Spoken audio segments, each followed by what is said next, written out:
के वीडियो में हम बात करेंगे कॉइन्स पेमेंट गेटवे का, जो कि क्रिप्टो करेंसी का पेमेंट गेटवे है। इस पेमेंट गेटवे का यूज करके हम लोग क्रिप्टो करेंसी को इंटीग्रेट कर सकते हैं अपनी वेबसाइट में। ठीक है, तो मैं आपको एक एक करके इसके पूरे डिटेल बता रहा हूँ। फिलहाल ये एक इसका ब्लॉग पोस्ट है जहाँ से आप पढ़ के इसको यूज कर सकते हैं। और ये रहा इसका फी, ट्रांजेक्शन फी की कितना फी लगता है किस कॉइन्स पे, तो आप ये चेक कर सकते हैं एक एक बिटकॉइंस का कितना ट्रांजैक्शन चार्ज लगता है इस वेबसाइट से कॉइन्स पे पोर्ट करने की बात है। तो ये जो कॉइन्स पेमेंट गेटवे है ये 2330 प्लस क्रिप्टो करेंसी को सपोर्ट करता है, लेकिन ये अपने डैशबोर्ड में इनेबल और डिसेबल का ऑप्शन देता है। तो आप किसी एक बिटकॉइन, किसी एक क्रिप्टो करेंसी के साथ भी जा सकते हैं। अगर आप चाहें तो मल्टीपल क्रिप्टो करेंसी भी इनेबल कर सकते हैं अपने डैशबोर्ड में। तो उससे क्या होगा कि जो भी यूजर पेमेंट करना चाहेगा तो वो अलग अलग क्रिप्टो करेंसी से पेमेंट कर सकता है आपको, और वो जो करेंसी होगी, वो जो पॉइंट्स होंगे, जो पेमेंट होगी, वो आपको जिस भी करेंसी में आपको चाहिए वो कन्वर्ट होकर मिल जाएगा इस डैशबोर्ड से, और आप उसको रिडीम कर सकते हैं।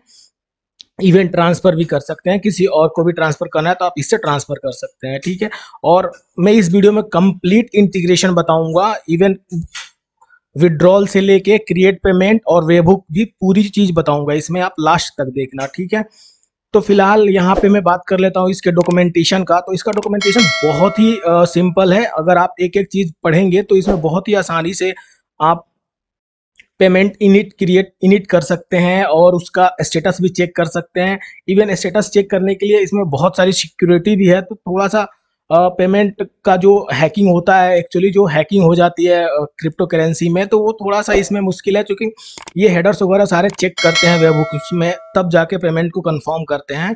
तो मैं इस वीडियो में आपको पूरा डिटेल बताऊंगा, बस आप इस वीडियो को लास्ट तक देखना। और वीडियो समझ में आ गया तो एक बार चैनल को सब्सक्राइब कर लेना इस तरीके का वीडियो देखने के लिए। ठीक है, तो चलिए वीडियो को शुरू करते हैं। फर्स्ट ऑफ ऑल मैं अपना डैशबोर्ड लॉगिन कर लेता हूं, और यहाँ पे आप देख सकते हैं मेरे पास कितने कॉइन्स हैं। एक्चुअली मैं दो ही क्रिप्टो करेंसी इनेबल किया हूँ, एक ट्रॉन का और एक लीड कॉइन्स जो टेस्टिंग के लिए आता है, LTCT जिसका शॉर्ट फॉर्म होता है, और एक TRX। TRX एक्चुअली क्लाइंट की रिक्वायरमेंट थी कि TRX में ही क्लाइंट पेमेंट लेता है, तो मैं TRX को इनेबल किया। और एक जो टेस्टिंग के लिए LTCT होता है, तो मैं उसको इनेबल किया हूँ इस डैशबोर्ड से। और आप देख सकते हैं मैं जब API कॉल किया चेक बैलेंस वाला एक्चुअली, तो ये बैलेंस बता रहा है। और थोड़ी देर पहले आप देखे थे कि मेरे डैशबोर्ड में इतना ही बैलेंस शो कर रहा था, और यहाँ पे भी ये इतना ही शो कर रहा है। और ये मैं एक्चुअली लोकल होस्ट पे चला रहा हूँ, आप देख सकते हैं यहाँ पे कैसे इंटीग्रेट किया गया है। एक्चुअली बैलेंस चेक करने का, बैलेंस चेक की जरूरत कब पड़ती है, जब क्या होता है कि विड्रॉल करना होता है या किसी को ट्रांसफर करना होता है, तो हमें क्या करना पड़ता है, बैलेंस चेक करके तभी हम ट्रांसफर का API इनिट कर सकते हैं। ठीक है, तो इसलिए मुझे इस पहले बैलेंस चेक करने का API इंटीग्रेट करना पड़ा है। तो आप यहाँ से देख सकते हैं कितना आसानी है, आसानी से आप इसको इंटीग्रेट कर सकते हैं। ये सारा कोड मैं एक अपने वेबसाइट कोड विद कोड पे दे दूंगा, तो आप वहां से एक बार चेक कर लेना। वहां पे एक डिटेल ब्लॉग भी लिखा हुआ है, तो उसको भी आप डीप एंड डाइव कर लेना, तो आपको सारी चीजें क्लियर हो जाएगी। ठीक है, आपके मर्चेंट डैशबोर्ड में जितने जितने भी करेंसीज हैं उन सब में कितने बैलेंस है, तो इस बैलेंस चेक से आपके सारे करेंसीज के बैलेंस मिल जाएंगे। और आप अपने जितने करेंसी इनेबल कर रखे हैं आप सबका बैलेंस चेक कर सकते हैं एक ही API से। किस क्रिप्टो करेंसी का आपको विड्रॉल करना है वो आप डिसाइड कर सकते हैं।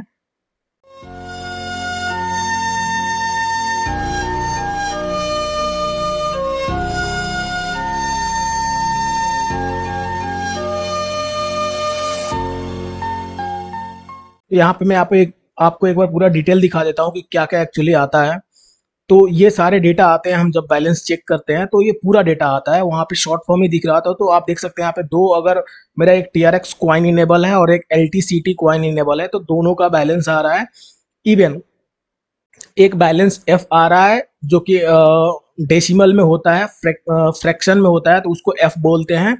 और जो बैलेंस होता है वो पूरा प्रॉपर इंटीजर होता है एक्चुअली में। अब बात करते हैं पेमेंट इनिट का। तो मैं एक API कॉल किया हूँ और यहाँ पे मुझे एक URL मिल गया है। अब सिंपली इस URL को मैं क्या करूँ, तो मैं क्या कर सकता हूँ, क्लाइंट को रिडायरेक्ट कर सकता हूँ। अगर कोई पेमेंट करने आ रहा है तो सिंपली इस URL पे मैं रिडायरेक्ट करूंगा तो उसको क्या एक क्यूआर कोड मिलेगा, जिसको वो अपने ऐप से स्कैन करके TRX कॉइन में पेमेंट कर सकता है। क्योंकि ये पेमेंट जो इनिट हुआ है वो TRX कॉइन से हुआ है, तो TRX से पेमेंट कर सकता है इसका। अब जब ये पेमेंट कंप्लीट हो जाएगा तो हमें कैसे पता चलेगा? एक्चुअली हम एक सक्सेस पेज भी देते हैं जिस पे क्लाइंट रिडायरेक्ट हो जाता है पेमेंट करने के बाद। और ये जो है ये एक्चुअली पेमेंट इंटेंट नोटिफिकेशन होता है एक्चुअली कॉइन्स पेमेंट में। इसमें क्या होता है, जब भी कोई पेमेंट करता है, कोई भी ट्रांजेक्शन होगा तो कॉइन्स पेमेंट उस पे नोटिफाई कर देगा उस वेबहुक पे, जिसको हम लोग NDRL भी बोलते हैं हमारे API के थ्रू। तो ये एक्चुअली वेबहुक की तरह काम करता है। वेबहुक एक्चुअली पेमेंट का स्टेटस सेट कर सकते हैं, इसलिए वो पेमेंट इंटेंट सेट करना जरूरी होता है, और ये कॉइन्स पेमेंट के डैशबोर्ड में ही सेट हो जाता है। वहां पे आपको अपना कंप्लीट URL एंड URL देना होता है। तो आई होप कि आपको ये वीडियो समझ में आया होगा।